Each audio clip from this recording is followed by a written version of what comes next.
Hello everyone. Ninth सामाजिक विज्ञान का जो रिवीजन टेस्ट के क्वेश्चन आंसर थे वो आपको बता रहे हैं। तो यहाँ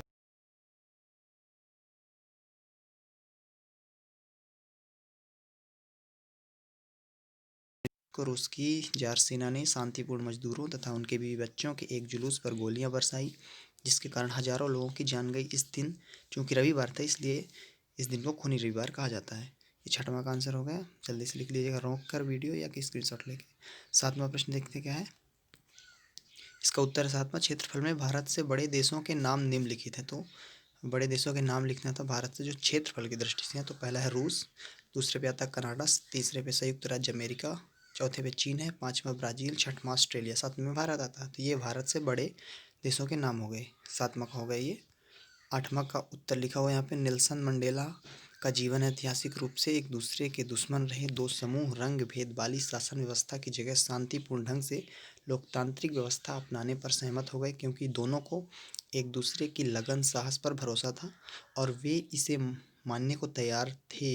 मेरी कामना है कि दक्षिण अफ्रीकी लोग कभी भी अच्छाई पर विश्वास करना ना छोड़ें और इस बात में आस्था रखें कि मनुष्य जाति पर विश्वास करना ही हमारे लोकतंत्र का आधार है। ये नेल्सन मंडेला वाला क्वेश्चन हो गया।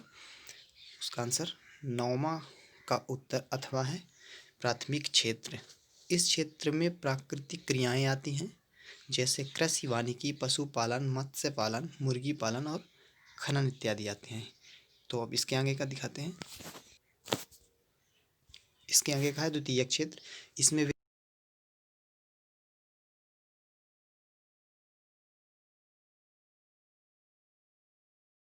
इसके कपड़े बनाना आदि।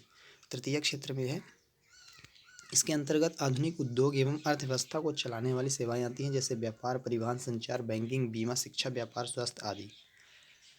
अब यहाँ पे आगे 14वां का लिखा गया है, तो भारत का उत्तरी मैदान। तो इसको देख लेते हैं क्या लिखा हुआ है। यह मैदान जलोढ़ मिट्टी से बना है।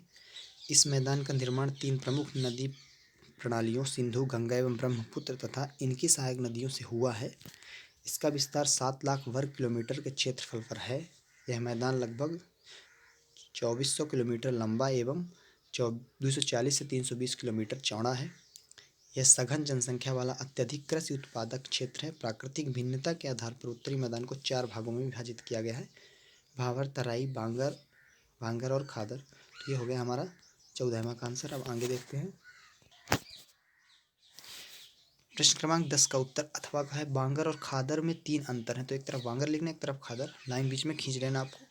पहला, उत्तरी मैदान के पुराने जलोद को बांगर कहते हैं और बाढ़ के मैदानों के नवीन जलोद को खादर कहते हैं। दूसरा है, ये नदियों के बाढ़ वाले मैदान के ऊपर स्थित है, यहाँ बाढ़ का पानी नहीं पहुँच पाता। इधर लिखना है खादर में। इन क्षेत्रों में बाढ़ के समय नदी का पानी संपूर्ण क्षेत्र में फैल जाता है, यहाँ नई जलोढ़ की परत जम जाती है। तीसरे में यह कम उपजाऊ होते हैं, यह अधिक उपजाऊ होते हैं। तो ये हमारा हो गया 10वां का उत्तर। आगे देखते हैं।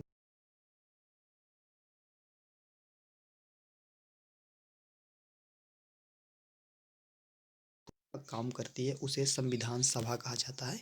ये हमारा 11वां का उत्तर हो गया। आगे देखते हैं।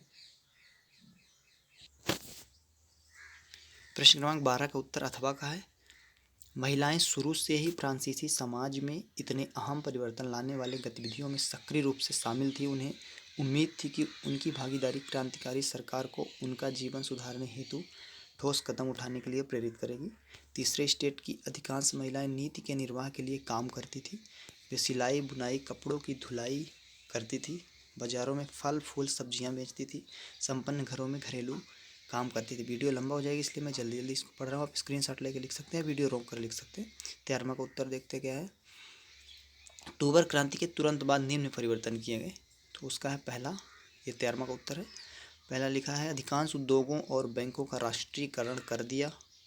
दूसरा, जमीन को सामाजिक संपत्ति घोषित कर किसानों को सामंतों की जमीनों पर कब्जा करने की खुली छूट दी गई। तीसरे में है, अभिजात्य वर्ग द्वारा गतिविधियों पर रोक लगा दी। चौथा है, सेना के अफसर की वर्दियां बदल दी गई। तो ये हो गया 13वां का उत्तर। आगे देखते हैं। ये 15वां का उत्तर अथवा का है। 14 तो आप लिख चुके थे। मानव पूंजी निर्माण के स्वास्थ्य की भूमिका निम्नलिखित हैं। पहला है, स्वास्थ्य किसी व्यक्ति के कल्याण को मापने का अपरिहार्य आधार है। स्वास्थ्य में व्यक्ति का मानसिक और शारीरिक स्वास्थ्य शामिल है। यह एक स्वस्थ कर्मचारी अधिक कार्य कर सकता है क्योंकि उसका स्वास्थ्य उसे इसके लिए सक्षम बनाता है। तीसरे में है स्वास्थ्य श्रमिकों की कार्यकुशलता, क्षमता और गुणवत्ता तीनों उच्च होती है। चौथा है अच्छा स्वास्थ्य लोगों में नई ऊर्जा का संचार करता है जिसमें मानव पूंजी का निर्माण होता है।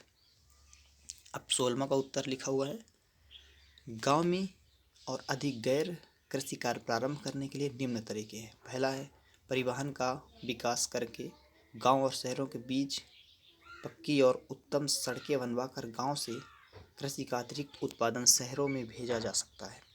दूसरा है डेयरी, दुकानदारी, मुर्गी पालन, शैक्षिक आदि क्रियाओं को बढ़ावा दिया जा सकता है। तीसरे में है सरकार द्वारा गांव के उद्योग धंधे स्थापित किए जा सकते हैं।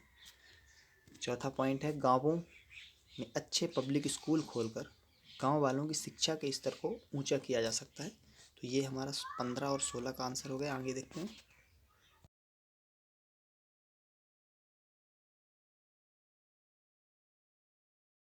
को आतंक का युग कहा जाता है क्योंकि पहला जैकोबिन का नेता नियंत्रण और दंड की सख्त नीति अपनाई।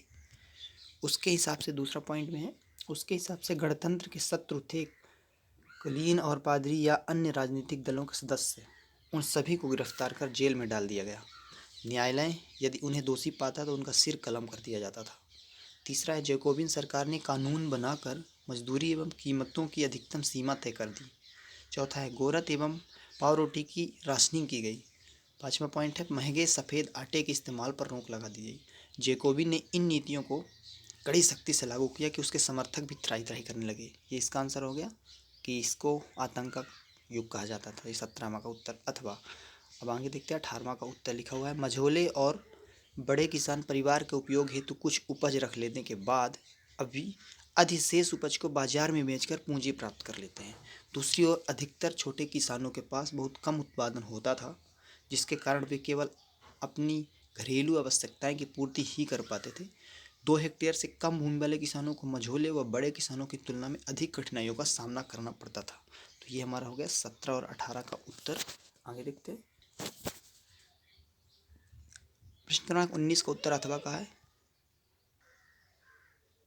जिन मूल्यों ने स्वतंत्रता संग्राम की प्रेरणा दी और उसे दिशा निर्देश दिए